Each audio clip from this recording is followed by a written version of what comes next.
Olá! Da última vez que falamos, nosso assunto foi a água e sua extrema validade para o nosso corpo. Hoje falamos de outro elemento essencial, tal qual a água. Nós vamos falar do ar, da respiração. Só para comparar, vamos lembrar que uma pessoa pode passar vários dias, os faquires aí, né? Passam 40 dias sem beber. Não é porque ele fica sem água. Ele usa as reservas de água que tem no corpo e depois você vai encontrar uma pessoa desidratada, porque isso é uma questão apenas de tempo e de proposta do faquir, quem quer que seja, quem estiver jejuando. No entanto, normalmente ninguém passa de 8 minutos sem respirar. Isso é impossível, até porque entra no processo, no processamento, até mesmo da água. Eu disse há pouco que o ar, além do seu valor biológico, ele tem um grande valor simbólico. E eu quero falar isso. Valor simbólico por quê? Porque o Criador, ao construir o homem, o relato disse que ele apanhou o material do solo, desse material ele fez um corpo, uma pessoa. O material que tem no solo é os elementos químicos da natureza: carbono, potássio, cobre, chumbo, ferro, etc. Esses elementos que constituem o nosso corpo. Ato contínuo, ele soprou ar, ele insuflou ar nas narinas do recém-criado homem. Eu abro um parêntese aqui para falar um pouco de teologia. O texto disse que o Criador tomou o pó da terra, elementos químicos da natureza, e soprou nele o ar, que são elementos químicos da natureza. O ar atmosférico tem nitrogênio, oxigênio, hidrogênio, que são indispensáveis à nossa respiração. Aí, existem por aí pessoas que ensinam que o homem tem uma alma. Olha, o relato da criação diz que Deus apanhou elementos químicos do solo e juntou a elementos químicos da atmosfera, e aí foi construído o homem. De onde veio essa tal de alma? E se essa alma é real, então nós já existiríamos antes de ser criados. E mais, implica mais ainda. Se existe uma alma, a minha pergunta é: onde está essa alma no momento de uma parada cardiorrespiratória, ou num coma prolongado, ou de quanto tempo que seja? Por que essa alma não sabe dar nenhuma informação quando a pessoa é recuperada da parada cardiorrespiratória? Estou cansado de fazer isso. E é importante porque a primeira preocupação de quem atende uma pessoa que teve parada cardíaca, parada cardiorrespiratória, a primeira preocupação é insuflar ar, com o que você tiver. Com o que você tiver. Insuflar ar. Se não tiver nada, insufla com a sua própria boca. Naturalmente, isso é outro assunto. Terá que ter uma proteção para evitar de você acabar se contaminando com uma possível doença que a pessoa tenha e que a tenha levado à morte. Ora, é fácil provar isso. Por quê? Porque quando o homem morre, você sepulta, volta lá algum tempo depois, não tem nada.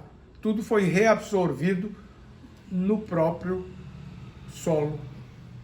Então, essa parte fica muito bem clara. A outra também fica, porque quando o indivíduo morre, a primeira coisa que você tem que fazer é insuflar ar. E a alma? Cadê a alma? Não existe isso. Isso é invenção, não existe alma nenhuma. O ar, ele é uma coisa tão importante que em algumas circunstâncias e em alguns propósitos, o próprio Deus põe em si o nome de ar, que na Bíblia é uma palavra hebraica, ruach, que pode ser entendida como espírito, como vento, como sopro, como brisa, como bafo. Depende da necessidade do tradutor. Mas o importante é que a importância do ar, a essencialidade do ar é tão grande que o próprio Deus, às vezes, para alguns propósitos, em alguma circunstância, ele se diz. Jesus disse para uma mulher uma vez: Deus é espírito, Deus é ruach. Na verdade, ele falou em grego, então ele disse pneuma. E importa que os que o adorem em pneuma, em espírito. As nossas traduções brasileiras trazem a palavra espírito. Falando em Deus e falando em ar, eu quero unir esses dois princípios, essas duas grandezas, num episódio que me ocorreu quando minha filha fazia a escola primária, mas já estudava aqueles ensinos chamados de iniciação à ciência. Um belo dia eu ia levando minha filha para a escola de manhã cedo e ela se volta para mim e pergunta: papai, Deus existe, não? Sim, filha, Deus existe. Pergunta seguinte: papai, me mostra Deus. Por que eu não posso ver Deus? Aí me aconteceu uma coisa que eu atribuo ao próprio Deus. E elas, no estudo das ciências, aprendendo que a matéria se apresenta no estado sólido, líquido e gasoso, eu aproveitei e perguntei: minha filha, existe ar? Claro, papai, nós respiramos o ar.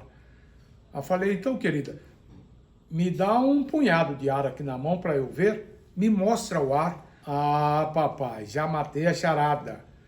Então tá, nós não vemos o ar, mas ele existe, Deus existe, apesar de nós não podermos ver.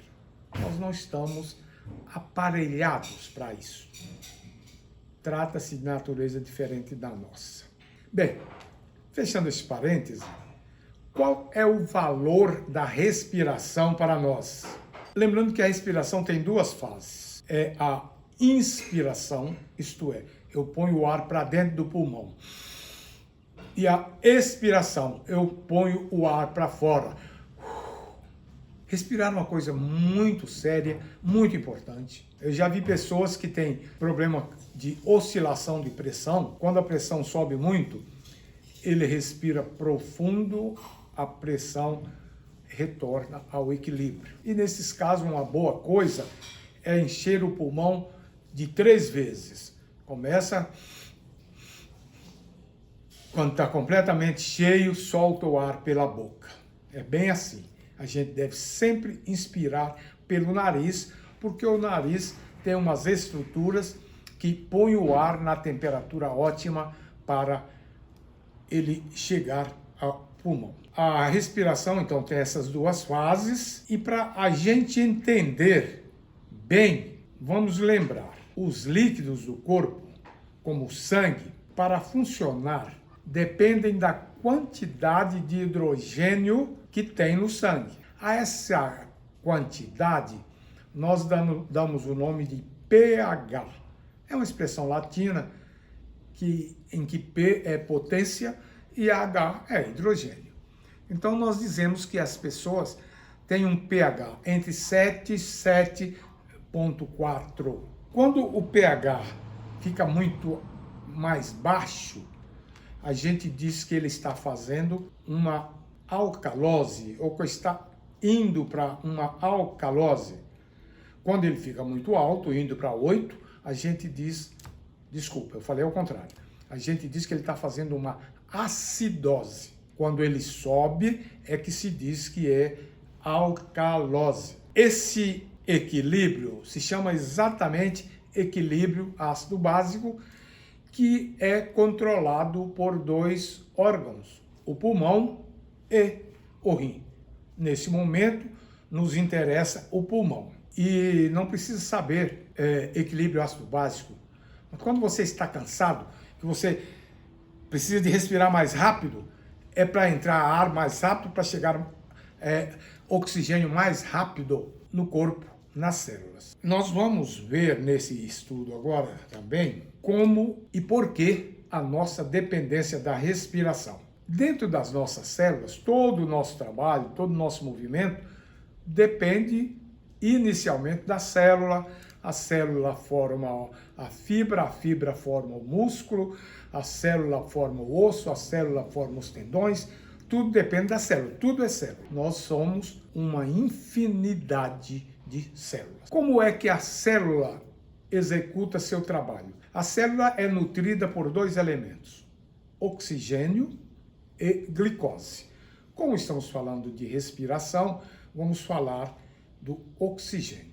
Dentro da célula tem uns pequenos acumuladores e transformadores de energia, pequenas baterias chamadas mitocôndrias. As mitocôndrias associam glicose com oxigênio para produzir energia para qualquer movimento que nós fazemos. Só que esse processo, quando ela tira da glicose carbono e da água, ela tira o oxigênio. Esse processo fornece um outro produto que é o gás carbônico, também chamado de CO2. Então, no momento que a mitocôndria produz energia, ela libera o CO2, o sangue passa por ali e leva o CO2 para o pulmão. São microvasos colados num outro dispositivo chamado alvéolo. Quando você põe ar para dentro, você enche o alvéolo como se fosse um balãozinho, enche o balãozinho de ar. O sangue que está passando por ali, carregado de gás carbônico, troca o gás carbônico que veio da mitocôndria pelo oxigênio que entra no ar que você pôs para dentro. Esse capítulo é muito bonito, muito importante. Na linguagem leiga, fala-se muito em hematose, ou seja, a troca de gases, gás carbônico com gás oxigênio. Assim está provado, comprovado, repetido, a necessidade que nós temos de respirar bem, respirar profundo e respirar ar puro. Ar puro é mais do que um remédio, é um nutriente do nosso corpo. Vamos cuidar da nossa respiração. Às vezes é preciso até usar máscara. Quem trabalha com materiais que têm chumbo, como a tinta, há um risco enorme de se intoxicar. Cimento, quem trabalha com cimento também, uma doença que chama asbestose, uma outra que chama saturnismo, que é o caso dos pintores, a tinta contém chumbo. Então é preciso aprender a respirar bem, respirar profundamente. Vai respirando aí. Se quiser mais alguma informação sobre esse assunto, eu terei muito prazer de dar. Me ligue no WhatsApp 995 25 9659. Um abraço e até a próxima.